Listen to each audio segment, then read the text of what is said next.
दमयंती अब बहुत खुश थी। अब मेरे अंदर डायनी की शक्तियां भी हैं और कर्ण पिशाचिनी की भी। इसका मतलब अब मैं सबसे ज्यादा शक्तिशाली हूँ।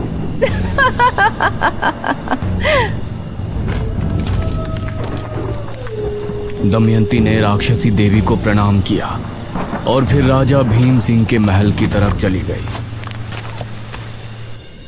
राजा भीम सिंह उस समय अपने शयन कक्ष में सो रहा था। तभी उसे महसूस हुआ कि कोई उसके सीने को सहला रहा है। वो हड़बड़ाहट में नींद से जागा। कौन है? आंख खुलने पर उसने दमयंती को अपने बिस्तर पर पाया तो वो हैरान रह गया। अरे दमयंती, तुम? जी महाराज, हम। कहाँ चली गई थी आप? उस रात से आप कहीं नजर ही नहीं आई। हमने आपको कितना खोजा, आपको पता है? महाराज, आपने हमारे साथ जो किया उससे हमें बहुत बुरा लगा था, लेकिन बाद में हमने सोचा कि आपने हम पर इतनी दया की थी, हमें अपने महल में जगह दी थी। आपके एहसानों के बदले तो हमें जीवन भर आपकी सेवा करने में ही गुजार देना चाहिए। यह सुनकर राजा खुश हो गया। ऐसा नहीं है दमयंती, आप बस हर रात हमारा अकेलापन दूर कीजिए, यही हमारे लिए काफी है। क्यों नहीं महाराज? ये कहकर दमयंती महाराज पर झपटी। महाराज बेड पर वापस गिर गए और दमयंती उनके सीने पर बैठ गई। वो महाराज के चेहरे पर प्यार से हाथ फेरने लगी। महाराज भी उसकी कमर पर हाथ फेर रहे थे और अपनी आंखें बंद करके उसके कोमल जिस्म का स्पर्श महसूस कर रहे थे। तभी दमयंती की आंखें लाल लाल चमक उठी। उसके नाखून लंबे होकर राजा के सीने में चुभने लगे। भीम सिंह ने जैसे ही आंखें खोली तो दमयंती का नया रूप देखकर वो हैरान रह गया। हटिए, कौन है आप? हम वही हैं महाराज, जिनको आप सदैव अपनी दासी बनाकर रखना चाहते हैं। करीब आइए ना। दमयंती ने अपना तेज पंजा राजा के सीने पर ऐसा चलाया कि अगले ही पल भीम सिंह का दिल दमयंती के हाथ में था।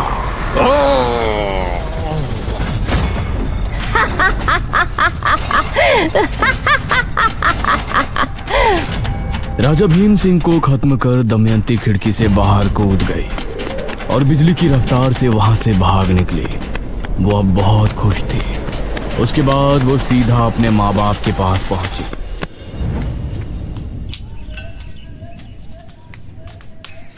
अरे दमयंती बेटी। उसकी माँ ने उठकर उसे गले से लगा लिया। कहाँ चली गई थी बेटी? अब कहीं नहीं जाऊंगी माँ। लेकिन उसका पिता तभी उस पर गरज कर बोला। कहाँ मुंह काला कर रही थी इतने दिनों से? मिल गया होगा कोई प्रेमी जिसके साथ तू रंगरलियां मना रही होगी। आप ऐसा क्यों बोल रहे हैं? हमारी बेटी इतने दिनों बाद आई है। इसी बात का तो दुख है। अब तो इससे जमींदार भी शादी नहीं करेगा, क्योंकि गांव में ये बात फैल गई है कि मेरी पुत्री घर से भाग गई थी। यह सुनते हुए दमयंती अपने पिता को गुस्से भरी निगाहों से देख रही थी। वही जमींदार ना पिताजी, जिसको आप अपनी इस पुत्री को 50,000 मुद्राओं में बेचने वाले थे? ये सुनकर दमयंती का पिता हैरान रह गया। अगर हम भागते नहीं तो अभी तक आप हमें बेच चुके होते। उसे विवाह नहीं, बेच फरोख कहते हैं पिताजी। ये सुनकर उसका पिता दांत भींचते हुए अपने कमरे में चला गया। माँ, मुझे भूख लगी है, खाना लगाओ। दमयंती की माँ ने उसके लिए खाना लगाया और दमयंती ने खाना शुरू किया। लेकिन काफी खाने के बाद भी उसकी भूख मिट नहीं रही थी। माँ, और दो ना, भूख लगी है। बेटी, तुम 8 रोटी खा चुकी हो, अभी तक तुम्हारी भूख शांत नहीं हुई। ये सुनकर दमयंती को भी बहुत अजीब लगा, क्योंकि इस बात पर उसने भी ध्यान नहीं दिया था। कोई बात नहीं बेटी, मैं अभी बनाती हूँ, रुक। दमयंती की माँ ने उसके लिए 4 रोटियां और डाली, लेकिन उन्हें खाने के बाद भी दमयंती की भूख शांत नहीं हो रही थी। ठीक है माँ, मैं सोने जा रही हूँ।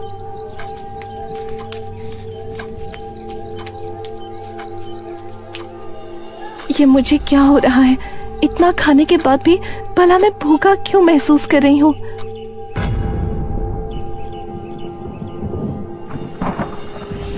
आधी रात का पहर था।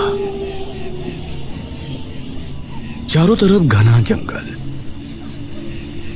दमयंती डरी सहमी सी अंधेरे के बीच खड़ी थी।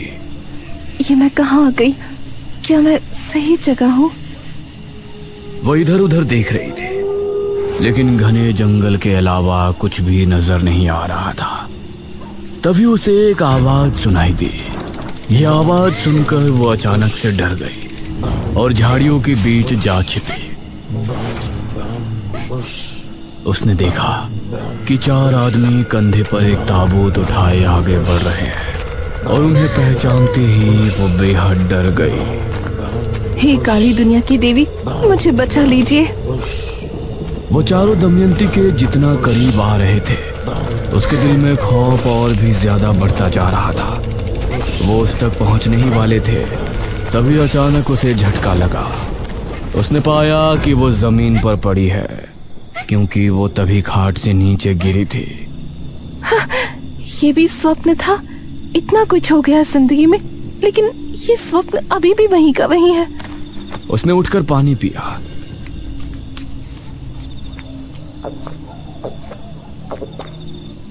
लेकिन उसकी प्यास और ज्यादा बढ़ गई।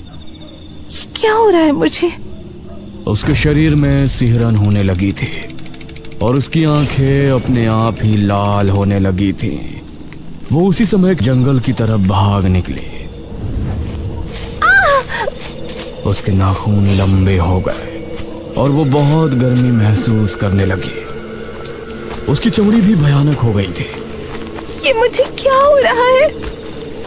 तभी उसे एक अक्स दिखाई दिया, जो कि तांत्रिका का था।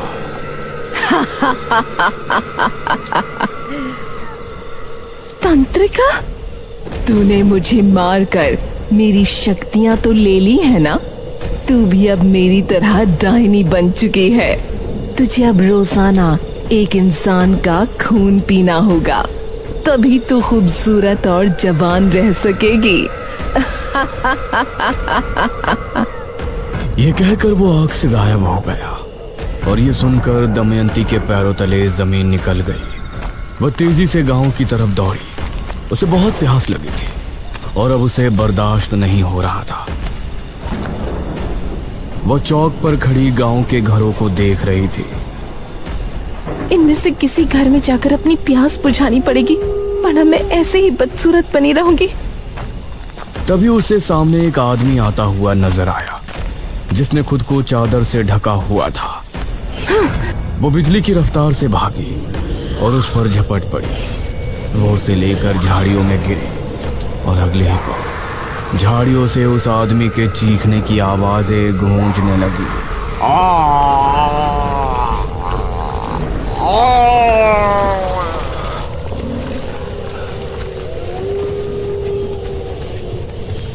काफी देर बाद दमयंती उस आदमी से अलग हुई। अब उसका शरीर फिर से इंसानों के जैसा हो गया था। उसकी आंखें, उसके नाखून सब पहले जैसे हो गए थे और अब वो खूबसूरत दिख रही थी। अब मुझे घर चलना चाहिए, कहीं माँ ने देख लिया तो सदमे में चली जाएगी। वो उसी समय वहां से भागी और घर पहुंचकर आराम से सो गई। अब उसकी प्यास बुझने के बाद उसे चैन की नींद आ गई थी।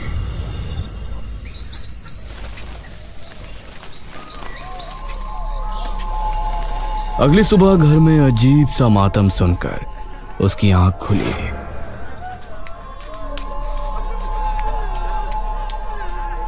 वो कमरे से निकली तो उसके घर के बाहर कुछ लोग जमा थे। उसके पिता की लाश जमीन पर पड़ी थी और उसकी माँ वहीं खड़ी आंसू बहा रही थी।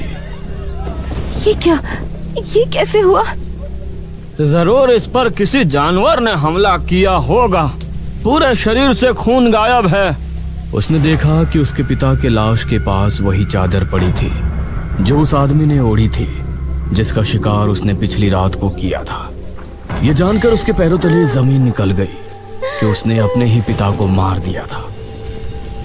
उसके पिता का अंतिम संस्कार किया गया और अपनी माँ को सफेद साड़ी में देखकर उसे बहुत बुरा लग रहा था, लेकिन अब जो हो गया था उसे बदला नहीं जा सकता था। वह हर रात को एक मर्द का खून पीने जाती और उसकी सुंदरता निखरती जाती। जो भी लड़का उसे पसंद करता वो उसी को अपना शिकार बनाती, क्योंकि उसको मर्द के नाम से ही नफरत हो गई थी। इसी तरह 40 साल और गुजर गए और अब उसकी माँ भी बूढ़ी होकर खत्म हो गई। गांव के लोग उसके बारे में तरह तरह की बातें करने लगे थे, क्योंकि वो 75 साल की होने के बाद भी बूढ़ी नहीं हो रही थी। लोग उसके करीब जाने तक से डरने लगे थे और इसी तरह से 23 साल और निकल गए। एक रात इसी तरह से वो अपना शिकार करके घर लौटी तो उसको अपने शरीर में अजीब सी सिहरन महसूस होने लगी। ये मुझे क्या हो रहा है? तभी उसे काली दुनिया की देवी की आवाज सुनाई दी। दमयंती, तुम्हारी आयु अब 98 साल 6 माह हो गई है। तुम्हारे पास अब 18 माह का समय है। 18 माह? मतलब 100 वर्ष की आयु होने के बाद 15 माह के बाद तुम एकदम बूढ़ी हो जाओगी और उसके बाद कुछ ही महीनों में तुम्हारी मौत हो जाएगी। ये सुनकर दमयंती के पैरों तले जमीन निकल गई। लेकिन मैं कैसे मर सकती हूँ? मैं तो बहुत शक्तिशाली हूँ। डायनी योनि का एक नियम होता है। आयु के 100 वर्ष पूर्ण होने के बाद वो किसी भी इंसान का खून नहीं पी सकती, न ही किसी मनुष्य का शिकार कर सकती है। उस समय उसे एक क्रिया करनी होती है जिसमें उसको जिंदा मनुष्य नहीं बल्कि 11 मुर्दों का खून पीना पड़ता है, और ये क्रिया 100 वर्ष की आयु होने के 55 दिनों के भीतर करनी पड़ती है, अन्यथा 56वें दिन उसकी मृत्यु हो जाएगी। लेकिन जब मैं किसी मनुष्य को मार ही नहीं सकती और जिंदा मनुष्य का खून पी नहीं सकती तो इस क्रिया को करूंगी कैसे? वो तुमको करना है। कैसे करना है ये सब तुमको देखना है, लेकिन उस क्रिया को करने के बाद ही तुम्हारी आयु 1000 साल बढ़ जाएगी, अन्यथा तुम्हारा अंत हो जाएगा। ये सुनकर दमयंती को कुछ भी समझ नहीं आया कि वो आगे क्या करे। इस तरह बेरमपुर में राजा विश्वजीत के प्रजाजन महामारी से जूझ रहे थे। महाराज, नगर में फैली महामारी अब और बढ़ चुकी है। अब इससे नहीं निपटा गया तो राज्य पूरी तरह से तबाह बर्बाद हो जाएगा। इस महामारी से निपटने का बंदोबस्त हम अवश्य करेंगे मंत्री जी। उसी समय एक आदमी वहां पहुंचा। महाराज की जय हो। जी, कौन है आप? महाराज, हम आपके पड़ोसी राज्य बल्लभगढ़ के राजा इंद्रसेन के दूत हैं। उन्होंने आपको शीघ्र ही मिलने बुलाया है। उनका कहना है कि आपके राज्य पर जो संकट आया है उससे निपटने में वो आपकी सहायता करना चाहते हैं। पिताश्री, हमें नहीं लगता कि वो हमारी इस महामारी से निपटने में कोई सहायता कर सकते हैं। हमें स्वयं ही कुछ करना पड़ेगा। समस्या गंभीर है राजकुमारी, हमें एक बार अवश्य ही उनसे मिलना चाहिए। हम आज रात ही उनके राज्य के लिए निकलते हैं। ठीक है पिताश्री, इस महामारी का जो भी हल निकले आप शीघ्र ही वापस आने की कोशिश करें, क्योंकि अगर आप इस बीमारी का इलाज नहीं ढूंढ पाए तो हमें ही कुछ करना होगा। अवश्य राजकुमारी। उसके बाद महाराज विश्वजीत सेनापति के साथ महल से निकले थे और फिर रास्ते में उनको एक सुंदर कन्या मिली, जो कोई और नहीं बल्कि दमयंती ही थी। दमयंती राजा विश्वजीत को किस तरह मिली और कैसे उसने राजा विश्वजीत को अपने प्रेम जाल में फंसाकर अपने 11 मुर्दों के खून पीने वाली क्रिया को अंजाम दिया, ये सब आप पिछले भाग में देख चुके थे। अंत में राजकुमारी मेघालय ने दमयंती पर हमला करके उसकी क्रिया भंग की थी और फिर दमयंती के शरीर वापस शक्ति पाने से पहले राज्य की सेना ने दमयंती को एक गुफा में बंद कर दिया था। कहा गया था कि अगर राजकुमारी मेघालय के कदम उस गुफा पर पड़ेंगे तो दमयंती जिंदा हो सकती है। और 6वें भाग में आपने देखा कि राजकुमारी मेघालय, जो इस जन्म में मेघना है, उसने अपने पिछले जन्म के पिता की लाश को एक गुफा से ढूंढकर निशिर मोलो के हवाले कर दिया था।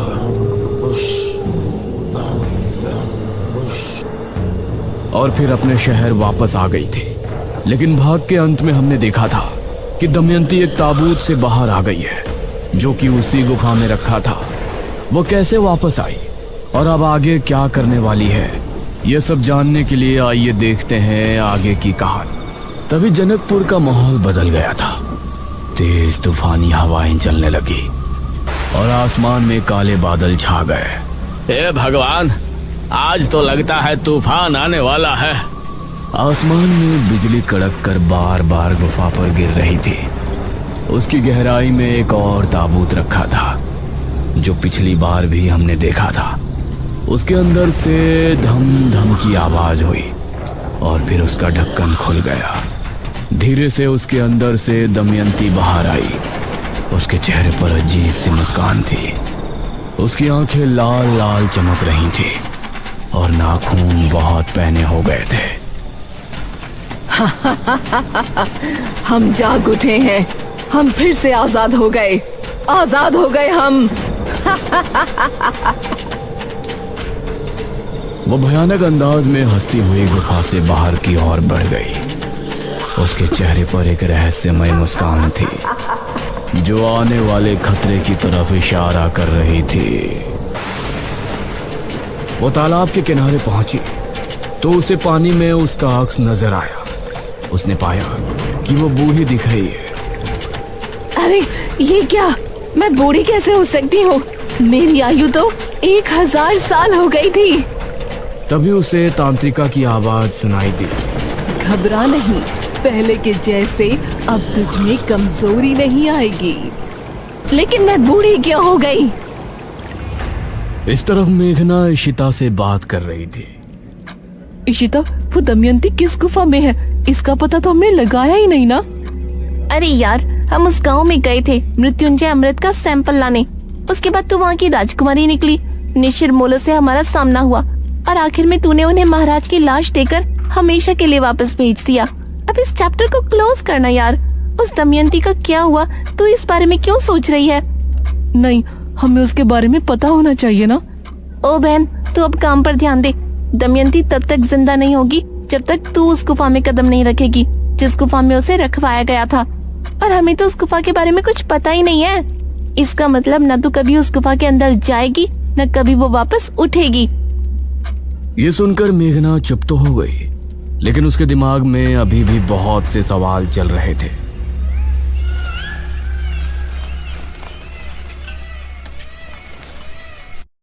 वहीं बेरमपुर में अनुज अपने घर पर बैठा हुआ था।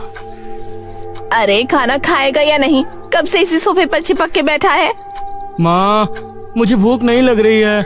जब लगेगी तो खा लूंगा ना, आप खा लो। अब उन्हें कैसे बताऊं कि मुझे मेघना की याद आ रही है। इससे अच्छा तो निशिर मोलो कभी इस गांव से जाते ही नहीं। मेघना यहाँ मेरे साथ तो रहती।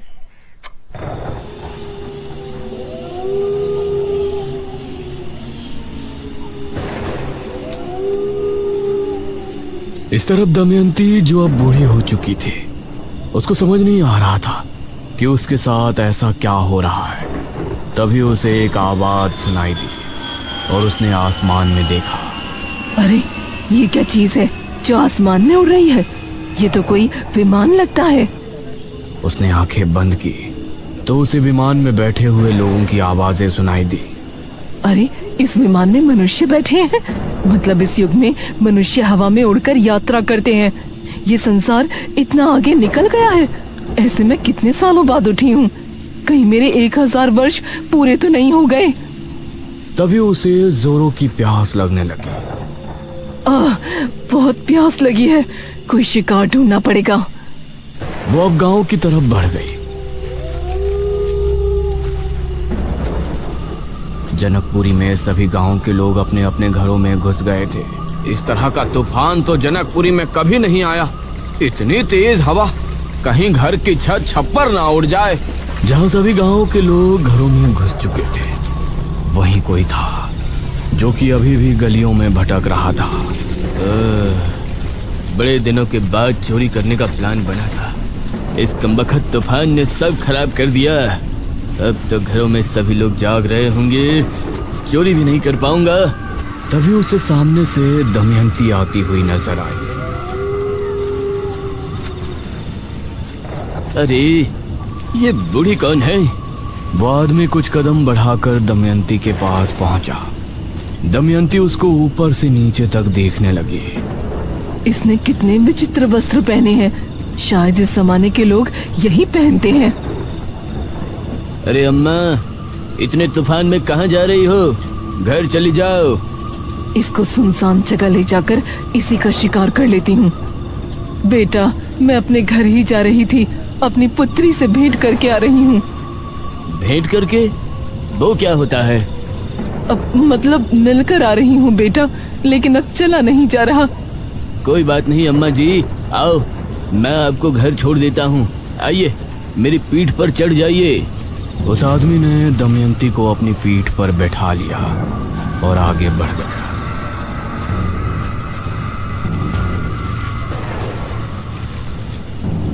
इस जमाने के लोग तो काफी शरीफ हैं। ये अच्छा है, मुझे इनका शिकार करने में ज्यादा मेहनत नहीं करनी पड़ेगी।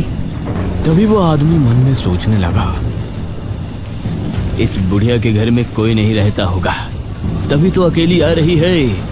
अब इसके घर जाऊंगा और फिर इसे मौत के घाट उतार कर इसका सारा धन लूट कर रफू चक्कर हो जाऊंगा। उस आदमी के मन की बात दमयंती ने सुन ली और उसे गुस्सा आ गया। उसने अपने हाथों को उसकी गर्दन पर जकड़ लिया। अरे अम्मा, क्या कर रही हैं? तेरा ये दुस्साहस, तू मुझे मौत के घाट उतारने की सोच रहा है? ये सुनकर उस आदमी को बहुत हैरानी हुई। दमयंती ने पूरी ताकत से उसका गला घोंट लिया। वो जमीन पर गिरकर खुद को छुड़ाने की कोशिश करने लगा।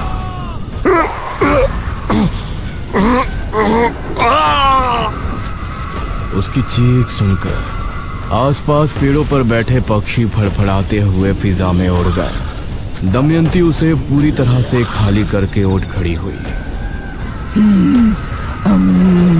अब सुकून मिल रहा है। तभी उसका शरीर ठंडा पड़ने लगा। अब ये क्या हो रहा है? तभी उसके शरीर की रंगत बिखरने लगी। उसके बाल भी काले घने हो गए। देखते ही देखते वो पूरी तरह से जवान और खूबसूरत हो गई। उसने अपने चेहरे पर हाथ फेरा तो अपनी खूबसूरती को वापस पाकर उसे बहुत खुशी हुई। मतलब मैं बूढ़ी सिर्फ इस वजह से हुई थी कि मैंने पिछले कई वर्षों से खून नहीं पिया था। इसका मतलब मेरी जिंदगी के 1000 वर्ष पूरे नहीं हुए। अब मैं राजकुमारी मेघालय से अपने साथ हुई सभी धोखेबाजी का बदला लूंगी। मार दूंगी उसको चारों तरफ से, मार दूंगी उसको चारों तरफ, तबाही मचा दूंगी। दमयंती आगे क्या करने वाली है? वो अचानक कैसे आजाद हो गई? क्या अब मेघना की जिंदगी में खतरा और ज्यादा बढ़ गया है? अनुज मेघना को पसंद करने लगा है। क्या होगा इसकी प्रेम कहानी में? बने रहिए हमारे साथ इस रोमांचक और डरावनी कहानी के अगले भाग ताबूत पार्ट 9 में भी, सिर्फ और सिर्फ स्कल टाउन्स यूट्यूब चैनल पर।